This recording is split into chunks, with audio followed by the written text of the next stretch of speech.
Hi, this is Scott, Kilo Sierra 6, Delta Alpha Yankee, and today I'm going to be talking a little bit about, it's kind of a twofold video, and what it is the art of selecting a radio and also the art of recommending a radio for people that are new to the hobby.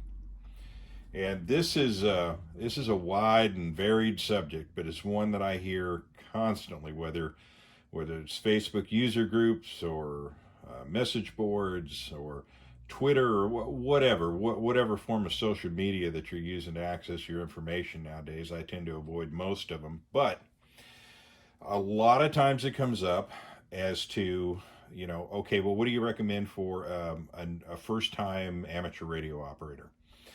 And there's a few schools of thought on this. The first school of thought is the tell them to get a Baofeng, because that way, if they decide the hobby's not for them, they're not out all that much money. And I would propose that if a person has taken the time to go and test and has gotten their amateur radio operator's license, they've got their toe dipped pretty deep into the pond.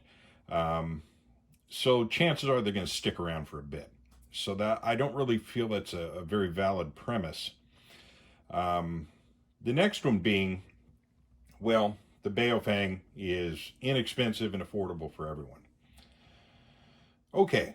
Um, and this kind of goes towards recommending a radio. When someone comes to me and they say, hey, look, I want to get into this hobby, or I've gotten my license, and usually it's the case that they're saying, I want to get into the hobby, and I tell them, adjunct to getting the radio, you need to get licensed. And when they have a full understanding of that, what I don't immediately do is then recommend the least expensive radio on the market so that they can do the very least to get into the hobby. Uh, what you should really think in terms of is budgetary concerns. First off, if anybody asks me what radio do you recommend, immediately I say, how much do you want to spend? Now, want, need, etc. One thing I've never heard, not even one time, is when I say, how much are you willing to spend?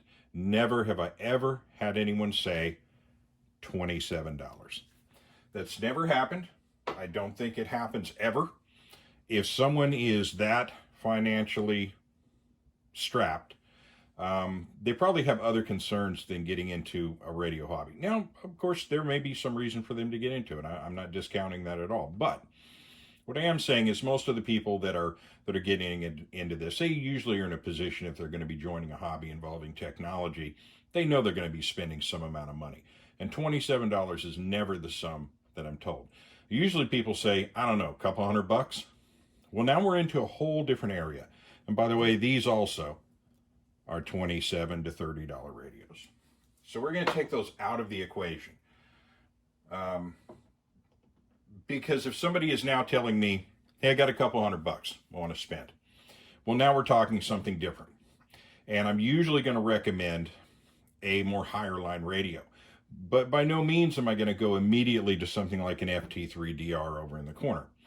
That's going to be determined. Now, of course, if I got some guy, he's a doctor or a lawyer, and yeah, right, we're going to jump into the deep end of the pool immediately. However, even if you were to select one of the big three of Yaesu, ICOM, and Kenwood, although Kenwood, not so much anymore because they have a very limited handheld radio line, and ICOM really doesn't have a heck of a lot either. So what we're going to look at is Yaesu.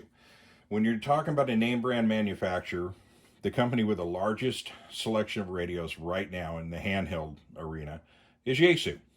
And what's nice about Yaesu is you have everything from mild to wild, all the way across the board.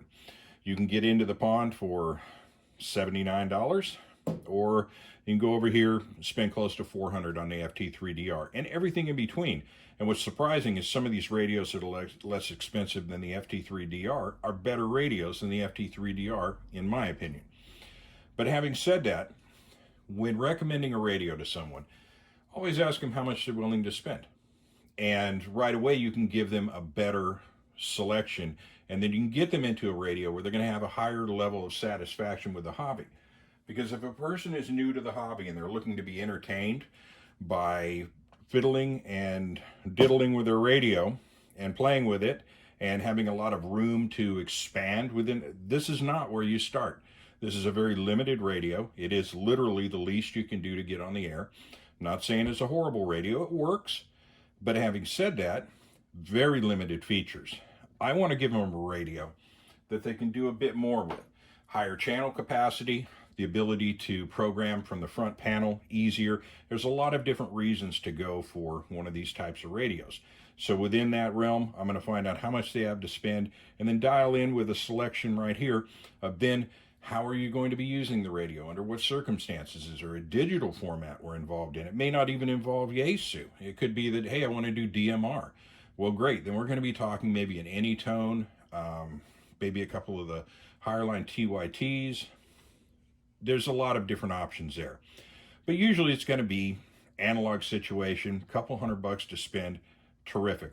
And there's different packages that you can then set up. If it's a person, they say, look, I want a radio, and initially I want to be able to take it on a backcountry hike with me. Well, then I'm probably not going to get them into a radio where they're going to expend their entire budget on the radio. I'm going to get them into a radio where they can get a budget, or rather where they can get a radio, a better antenna, a spare battery or two, and if possible, maybe a hand mic. But then they'll have a complete package that they can use when they take with them. And they'll be very satisfied, and it'll be a better entry into the hobby. So there's that. And then there's another school of thought where people recommend radios based on what their favorite radio is. And you'll get that. Some people will just never see you as a proper amateur radio operator unless you use the same radio they use.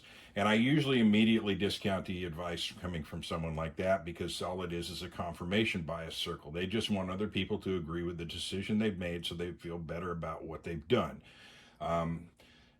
I get it. I have certain radios that I like, but I don't look at what other people are carrying and look down upon them. If I see a person rock up with a Baofeng UV5R, I can make a couple of assumptions off of that. Usually it's they're new to the hobby.